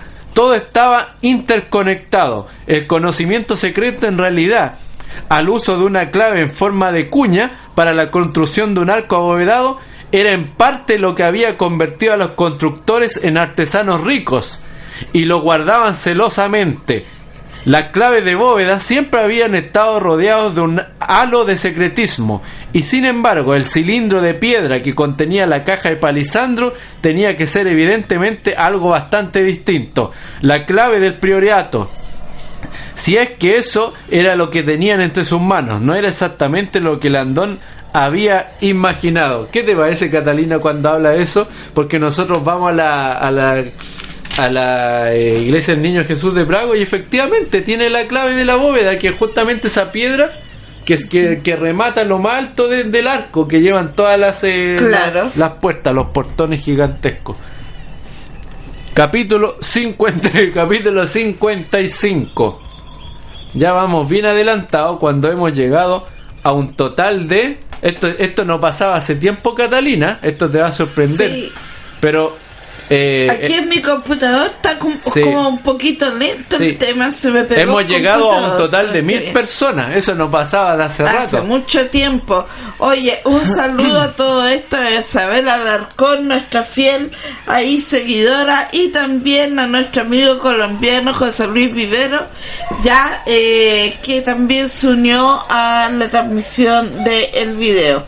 Chiquillos, si tienen algún comentario, alguna pregunta, no tengan miedo de hacerla. Yo estoy atenta aquí a lo que va pasando en las redes sociales. Si hay comentarios, alguna, el código Da Vinci, alguna cosa, háganla nomás, y nosotros por último, si ha terminado el programa en la noche cuando regresemos a nuestro hogar, nosotros lo vamos a tratar de contestar. Vamos con el capítulo 55, ya 287 páginas. Sentada en el diván junto a Landón, Sophie se tomó el té y una galleta y notó los efectos reparadores de la cafeína y el azúcar. Sir Lane, Thievin, bueno, es el personaje millonario que a ellos lo reciben cuando vienen arrancando, y vivía en una gran mansión y es un experto en el Santo Grial, el experto máximo. El Santo Grial, dijo con voz de sermón, la mayoría de la gente solo quiere saber dónde se encuentra, y me temo que esa sea una pregunta que no llegaré a responder nunca. Sin embargo, añadió mirando a Sofía a los ojos, es mucho más importante preguntarse qué es el Santo Grial. Sophie detectaba a sus dos acompañantes masculinos un aire creciente de expectación académica. Para comprender plenamente el Grial, prosiguió Thievin, debemos primero entender la Biblia. ¿Cómo anda de conocimiento sobre el Nuevo Testamento? Sophie se encogió de hombros. Pues muy mal. Mi educación se debe a un hombre que adoraba a Leonardo da Vinci. Y Thievin, aquel comentario le sorprendió y le gustó a partes iguales. Un espíritu iluminado, magnífico. Entonces sabrá que Leonardo fue uno de los guardianes del secreto del Santo Grial, y que en sus obras nos dejó algunas pistas. Sir Robert me lo ha contado. ¿Y qué sabe usted de los puntos de vista de Leonardo sobre el Nuevo Testamento? Nada. A Thievin se le iluminaron los ojos cuando se acercó a la librería y había en el otro lado que estaba en el otro lado de la sala. Robert, serías tan amable en el estante de abajo. La historia de Leonardo. Landón se fue hasta la librería, cogió el libro y lo dejó en la mesa. Thievin lo abrió, mostrándoselo a Sophie, y le señaló algunas de las citas de la solapa. De las polémicas y las especulaciones de los cuadernos de Leonardo, leyó Sir Lane. Creo que este punto le resultará interesante para lo que estamos hablando. Sophie leyó lo que seguía. Muchos han comerciado con ilusiones y falsos milagros, engañando a la estúpida multitud. Frase de Leonardo da Vinci. Y aquí tiene otra, insistió Thievin señalando la solapa. La cegadora ignorancia nos confunde. Oh miserables mortales, abrid los ojos. Leonardo da Vinci. Sophie sintió un ligero escalofrío. Leonardo da Vinci se refiere a la Biblia. Thievin asistió. Las opiniones de Leonardo sobre la Biblia están en relación directa con el Santo Grial. En realidad el pintor, el verdadero Grial que le voy a enseñar enseguida. Pero primero debemos hablar de la Biblia, sonrió. Todo lo que le hace falta saber sobre este libro puede resumirse con las palabras del gran doctor en Derecho Canónico Martin Percy. Tiabín carraspeó antes de proseguir. La Biblia no nos llegó impuesta desde el cielo. ¿Cómo dice? La Biblia es un producto del hombre, querida, no de Dios. La Biblia no nos cayó de las nubes. Fue el hombre quien la creó para dejar constancia histórica de unos tiempos tumultuosos. Ya evolucionado a partir de innumerables traducciones, adiciones y revisiones. La historia no ha contado nunca con una versión definitiva del libro. Jesús fue una figura histórica de inmensa influencia, tal vez el líder más enigmático e inspirador que ha tenido nunca la humanidad.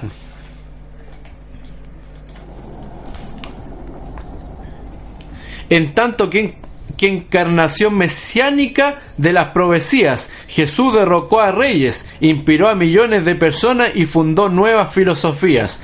Como descendiente de las familias del rey Salomón y el rey David, Jesús estaba legitimado para reclamar el trono del monarca de los judíos. Es comprensible que miles de seguidores de su tierra quisieran dejar constancia escrita de su vida. Tiabín se detuvo para darle un sorbo al té y dejó la taza en la repisa de la chimenea. Pero en la elaboración del Nuevo Testamento se tuvieron en cuenta más de 80 evangelios, pero solo unos pocos acabaron incluyéndose, entre los que estaban los de Mateo, Marcos, Lucas y Juan. ¿Y quién escogió cuáles deberían incluirse?, preguntó Sophie. ¡Ajá!, exclamó Tiabín con entusiasmo. Ya hemos llegado a la ironía básica del cristianismo. La Biblia, tal como la conocemos en nuestros días, fue supervisada por el emperador romano Constantino el Grande, que era pagano. Yo creía que Constantino era cristiano, intervino Sophie. Solo un poquito, soltó Tiabín burlón. Fue pagano toda su vida y lo bautizaron en su lecho de muerte, cuando ya estaba demasiado débil como para oponerse.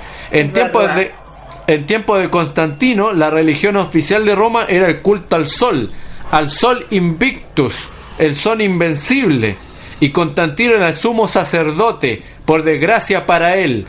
En Roma había cada vez más tensiones religiosas. 3 siglos después de la crucifixión de Jesús, sus seguidores se habían multiplicado de manera exponencial.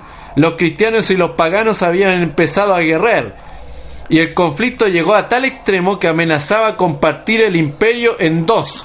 Constantino decidió que había que hacer algo. En el año 325 decidió unificar Roma bajo una sola religión, el cristianismo. Sophie le miró sorprendida. ¿Y por qué tenía que escoger un emperador pagano el cristianismo como religión oficial? Tiabín dejó escapar una risita. Constantino era muy buen empresario, veía que el cristianismo estaba en expansión y simplemente apostó por un caballo ganador. Los historiadores siguen maravillándose de su capacidad para convertir a la nueva religión en unos paganos adoradores del sol. Con la incorporación de simbolismos paganos, fechas y rituales a la creciente tradición cristiana, creó una especie de religión híbrida que pudiera ser aceptada por las dos partes. Transformación mágica, dijo Landón. Los vestigios de la religión pagana y la simbología cristiana son innegables. Sí. Los discos solares de los egipcios se convirtieron en las coronillas de los santos católicos. Exacto. Los pictogramas de Isis amamantando a su hijo Horus, concebido de manera milagrosa, fueron el modelo de nuestros modernas imágenes de la Virgen María amamantando al niño Jesús. Y prácticamente todos los elementos del ritual católico, la mitra, el altar, la doxología y la comunión, el acto de comerse a Dios, se tomaron de ritos mistéricos de anteriores religiones paganas. Tiabín emitió un gruñido en señal de aprobación. Los simbologistas no pararían nunca de estudiar la iconografía cristiana. Nada en el cristianismo es original. El dios prescrito Mitras, llamado Hijo de Dios y Luz del Mundo, nació el 25 de diciembre. Fue enterrado en una tumba excavada en la roca y resucitó al tercer día. Por cierto, el 25 de diciembre también es el cumpleaños de Osiris, de Adonis y de Dionisos. Al recién nacido Krishna le regalaron oro, incienso y mitra. Hasta el semanal Día del Señor de los cristianos es una idea que tomaron prestada de los paganos. ¿Cómo es eso?, le pregunta. Originalmente, apuntó Landon, los cristianos respetaban el Sabbat de los judíos, el sábado, pero Constantino lo modificó para que coincidiera con el día de veneración pagana del sol. Se le detuvo un instante sonriendo. Hasta nuestros días la mayoría de los feligreses acude a la iglesia los domingos sin saber que están allí para rendir su tributo semanal al dios pagano del sol. A Sophie la cabeza le empezaba a dar vueltas. ¿Y qué tiene que ver todo esto con el Grial? Mucho. Durante esa fusión de religiones a Constantino le hacía falta fortalecer la nueva tradición cristiana y ordenó la celebración del famoso concilio ecuménico de Nicea. Sophie solo había oído hablar de él como lugar de nacimiento del credo niceno. Durante ese encuentro, prosiguió Teabín, se debatió y se sostuvo sobre muchos aspectos del cristianismo. La fecha de la Pascua, el papel de los obispos, la administración de los sacramentos y por supuesto la divinidad de Jesús. No la entiendo, su divinidad querida, declaró Sir Lane. Hasta ese momento de la historia Jesús era para sus seguidores un profeta mortal, un hombre grande y poderoso, pero un ser mortal. No era hijo de Dios exacto. El hecho de que Jesús pasara a considerarse el Hijo de Dios se propuso y se votó en el concilio de Nicea. Un momento, ¿me está diciendo que la divinidad de Jesús fue resultado de una votación? Y de una votación muy ajustada, por cierto, añadió Teabín. Con todo, establecer la divinidad de Cristo era fundamental para la posterior unificación del imperio y para el establecimiento de la nueva base del poder en el Vaticano, al proclamar oficialmente a Jesús como Hijo de Dios.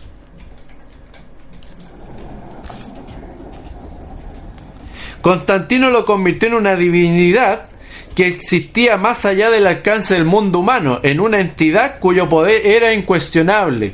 Así no solo se sofocaban posibles amenazas paganas al cristianismo, sino que ahora los seguidores de Cristo solo podían redimirse a través de un canal sagrado, bien establecido, la Iglesia Católica, Apostólica y Romana. En el fondo era toda una cuestión de poder. Que Cristo fuera el Mesías era fundamentalmente para el funcionamiento de la Iglesia y el Estado. Son muchos los estudios convencidos de que la Iglesia primitiva usurpó literalmente a Jesús de sus seguidores, secuestrado su verdadero mensaje, cubriéndolo con el manto impenetrable de la divinidad y usándolo para expandir su propio poder. Yo mismo he escrito varios libros sobre el tema. Y supongo que los cristianos más recalcitrantes no habrán dejado de enviarle mensajes diarios de protesta. Y le entrego el paso a Catalina por si quiere añadir algo y seguimos. La verdad es que no tengo mucho que añadir, ¿ya?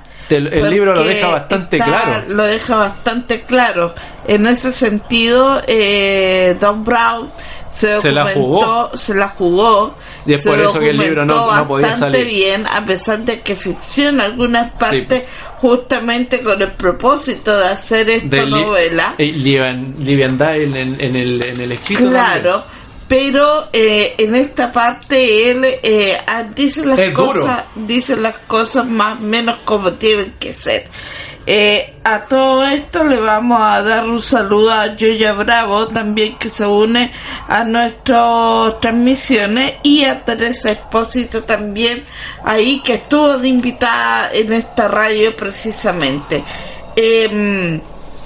Vamos a ir cerrando el capítulo de hoy, que no ha tenido pausa musical. No, porque es imposible. Vamos de largo. En esta ocasión nos hemos ido de largo, sin pausa musical. Pero ya la próxima semana me toca a mí dirigir el programa, a mí hablar del tema, así que ahí le vamos a colocar un poco de música para que ustedes puedan tener un momento de descanso para ir a buscar el mate, con Dan Brown no se puede tener una descanso. Tacita de café para calentar el ambiente. Así que nada que agregar, por lo que yo te decía, está todo muy claro, no hay mucho que decir ya sobre esta situación. Interesante todo como lo plantea Dan Brown. Ahora, sus libros son un rompecabezas, sí, y hay que ponerlo en el orden que corresponde para poder seguir bien la línea de tiempo. Lamentablemente el cine ahí ayuda a desordenar porque el cine las en primera cosas. Instancia vio si iba a resultar una película. Claro, el cine desordenó un poco el puzzle, pero todo tiene un orden. Esto es un trabajo de toda una vida, sí, prácticamente, de toda una vida. De Dan Brown, de investigación, por lo tanto hay que leerse todos sus libros. Ángeles y Demonios, El Código Da Vinci y El Origen, son 3. Son densos libros, claro, tremendamente densos. Hay que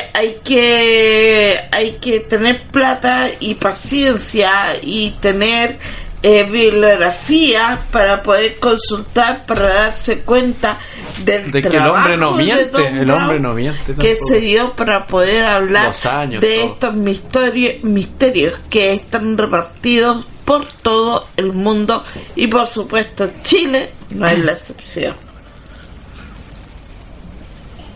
Vamos, terminamos. ¿Cuántos capítulos más le vamos a dar? Vamos a grabar 2 horas, o sea, vamos a grabar, porque esto sale en vivo, pero después... De hecho, nosotros ya deberíamos estar en el cierre, porque son las 5 minutos para las 5, claro, en vivo. Y viene el programa. Bueno, a ver, terminamos con el capítulo 56 y le dejamos el que usted vaya y compre el libro y lo lea completo, porque no vamos a matar el final del libro, por supuesto, sí, no es la idea. Es como contar el final de la película. Pero vamos a terminar con lo que a mí me parece que el capítulo 56, que está más avanzado de la mitad del libro, que remata con la historia. Por supuesto. Con la historia real, y es el capítulo más extraordinario que debe tener el libro. Por lo tanto, lo vamos a ver. Vamos a ver hasta la mitad nomás.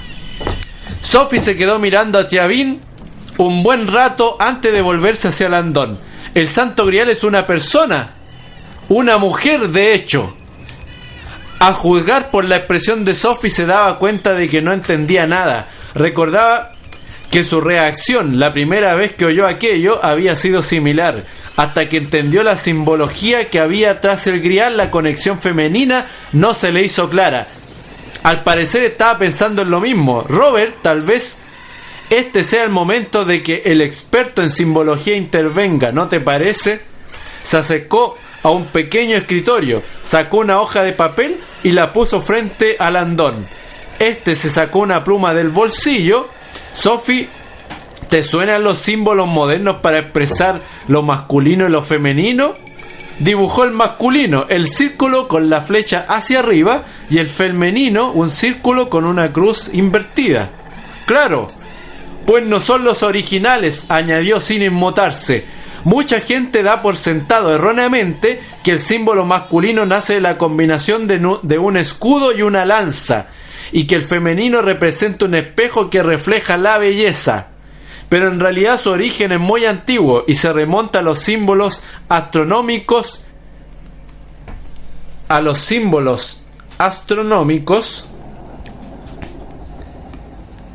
del dios planeta Marte y de la diosa planeta Venus. Los símbolos originales eran mucho más simples. Landon trazó otro icono en el papel. Este es el símbolo original para lo masculino, un falo esquemático, o sea, una pirámide, pero sin base. Cuando usted junta las dos manos en posición hacia arriba, pero en forma de pirámide, está formando el falo masculino, pero sin los dedos Catalina de abajo. Así, ese es un falo masculino, símbolo del hombre antiguo. Es bastante explícito, dice Sophie. Así, añadió Teavin. Landon prosiguió. Este icono se conoce normalmente como la espada y representa la agresión y la masculinidad. En realidad, este mismo símbolo fálico sigue empleándose hoy en día en los uniformes militares para denotar rango. Cierto, intervino Teavin con una sonrisa de oreja a oreja. Cuantos más penes tienes, más alto es tu rango. Los chinos no cambiarán nunca. Landon hizo una mueca. Sigamos, el símbolo femenino, como ya imaginás, es exactamente al contrario. Dibujó otro icono en la hoja de papel y se lo conoce como el cáliz. Sophie levantó la vista y le miró sorprendida. Landon se dio cuenta de que había llegado a la conclusión. El cáliz, dijo, se parece a una copa o a un recipiente, y lo que es más importante, a la forma del vientre femenino. Este símbolo expresa feminidad y fertilidad. Landon la miró fijamente. Sophie, la leyenda dice que el Santo Grial es un cáliz, una copa, pero su descripción como cáliz es en realidad una alegoría para proteger la verdadera naturaleza del Santo Grial. Lo que quiero decir es que la leyenda usa el cáliz como metáfora de algo mucho más importante. De una mujer, dijo Sophie. Exacto. Landon sonrió. El Grial es literalmente el símbolo antiguo de la feminidad. Y el Santo Grial representa la divinidad femenina y la diosa, que por supuesto se ha perdido, suprimida de raíz por la Iglesia. El poder de la mujer y su capacidad para engendrar vida fueron en otro tiempo algo muy sagrado, pero suponía una amenaza para el ascenso de una Iglesia predominantemente masculina, por lo que la divinidad femenina empezó a dominarse y a considerarse impura. Fue el hombre y no Dios quien creó el concepto de pecado original, por el que Eva probaba la manzana y provocaba la caída de la humanidad. La mujer, antes sagrada y engendradora de vida, se convertiría así en el enemigo. Debería añadir que este concepto de mujer como dadora de vida fue el origen de la religión antigua. El alumbramiento era algo místico y poderoso. Por desgracia, la filosofía cristiana decidió tergiversar el poder creativo de la mujer, ignorando la verdad biológica y haciendo que el creador fuera el hombre. En el Génesis se nos explica que Eva fue creada a partir de una costilla de Adán. La mujer se convirtió así en un apéndice del hombre y además en un apéndice pecador. El Génesis es el principio del fin de la diosa. El Grial simboliza la diosa perdida. Cuando apareció el cristianismo, las antiguas religiones paganas no desaparecieron de la noche a la mañana. Las leyendas de la búsqueda caballeresca de Grial perdido eran en realidad historias que explicaban la hazaña para recuperar la divinidad femenina.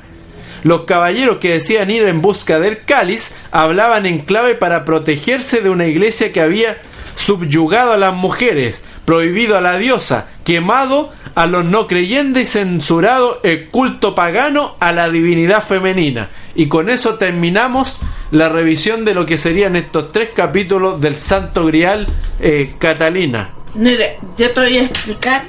Hay una plaza en Santiago, no voy a dar el nombre, porque sea en el trabajo de buscarla, porque esto solamente es un símbolo que se alcanza a ver desde el aire. Y que está en línea, comunicado en línea con otros 4 símbolos que en su conjunto hacen un quinto, y todos tienen que ver la masonería. Acá yo dibujé, no está muy bien dibujado, pero esa es una espada que representa el falo, y ese triángulo representaría a la mujer, ¿ya? Acá yo lo dibujé al revés, la verdad es que debería quedarlo vuelta. Ahí está la mujer. Porque en lo que hay en la empuñadura acá arriba, ¿ya? Que es una figura en punta, es una espiga, ¿ya? O una o lo que muchos dicen que es una piña, ¿ya? Pero que también está presente en muchos otros lugares. Este símbolo es la unión de lo femenino con lo masculino. No les voy a decir cuál es la plaza que desde el aire se ve este punto, pero sí les voy a decir de que es bastante interesante darse cuenta de que efectivamente hay símbolos que nosotros no conocemos, pero que tienen mucho que ver justamente con lo que están narrando ahí en ese libro. ¿Ya? Chiquillos, vamos cerrando el capítulo de hoy. Vamos a dejar los invitados, por supuesto, que nos sigan acompañando como todos los lunes a las 15 horas con Historias Rinconianas, la ciudad como nunca antes viste, escuchaste o sentiste. Ya ahí nosotros ya le compartimos la ruta del 19, que es la ruta de la Llorona de Santiago, la auténtica Llorona de Santiago. Este sábado a las 17 horas. Justamente a las 19 horas. 17 horas. 17 horas, perdón. Y que nos vamos a juntar en el metro Plaza Benjamín Vicuña Maquena. Este sábado. Y el domingo nos juntamos, creo que nos juntamos a las 12. En Camin. En Camin, arriba del metro Camin, para iniciar el recorrido fotográfico entre Yungay y Brasil. Exacto. Y nos vemos para el Día del Patrimonio, donde esperamos a más de 1000 personas. Vamos a llenar la Plaza de Armas. Exacto. Nos vemos. Exacto. Oye, chiquillos, muchas gracias por haberse unido a la transmisión del día de hoy. Ya dimos los saludos, los que añadimos a ese saludo a mi jefe, ya que siempre me lo encarga. Y la torta. Así que y los pasteles, ¿dónde están? A don José, saludo a don Jorge, saludo a la Sandrita, que es la asistente de gerencia, saludo a la señora Patti, saludo a todo el mundo. Muchas gracias por habernos acompañado. Los esperamos en todas nuestras actividades, que no han sido menos por este tiempo, en tu asistencia a los alumnos de la Universidad Mayor, Universidad Diego Portal, Universidad de Chile y otras más que nos estado entrevistando. Muchas gracias al diario La Cuarta también, que también a la radio Hoy, a la radio Hoy, que nos invitó a sus transmisiones, a cívico.com, a qué hacer en Santiago, a qué hacer en Santiago, a la Municipalidad de Santiago, y por supuesto muchas gracias a todos ustedes que nos están acompañando día a día en nuestras actividades. Y por sobre todo, en la actividad de ayer del 13 de mayo, fatídico 13 de mayo de 1647, ya, y el Cristo de la Agonía, en donde tuvimos un flujo de energía bastante especial con la gente, porque fueron los valientes. Porque era el Día de la Madre, porque el recorrido partió con 9 grados y estaban todos tiritando. Así que fue uno de los recorridos más complicados que hemos hecho. Igual llegaron 25 personas, porque el año pasado no hacía frío, llegaron como 150 personas. Hoy día ¿viste que Facebook comparte las fotos del año que viene? Y yo vi y fue mucha gente, pero el día era diferente. O sea, totalmente ayer diferente. Era imposible que llegara gente y llegó igual.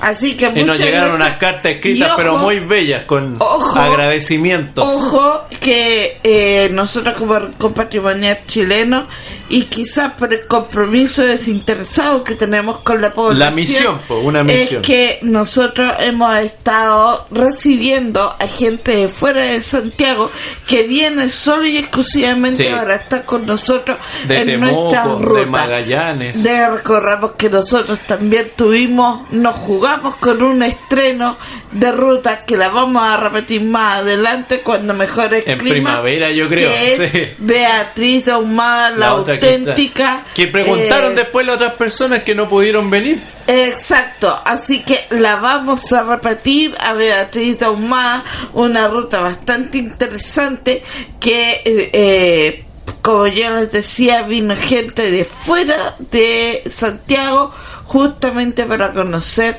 la vida de esta licenciosa mujer. No voy a decir eso, pero sí desconocido, pero importante personaje de la historia que ha quedado literalmente en el olvido. Señores, muchas gracias por habernos llegamos acompañado. A 1200 personas, Catalina. Sí. De hace mucho tiempo. A veces conectó la gente, no estaba viendo. Sí. Le interesa el Código Da Vinci. ¿Qué es el Código Da Vinci? Bueno, ahora usted ya lo sabe. Oye. ¿Cuál es el libro? Bueno, ¿y cuál es el Santo Grial? Bueno, como les iba diciendo, Muchas gracias por acompañarnos. Historias rinconianas, la ciudad como nunca antes escuchaste, viste o sentiste por Radio El Mirador del Gallo 107.9. Adiós, que tenga un buen inicio de semana.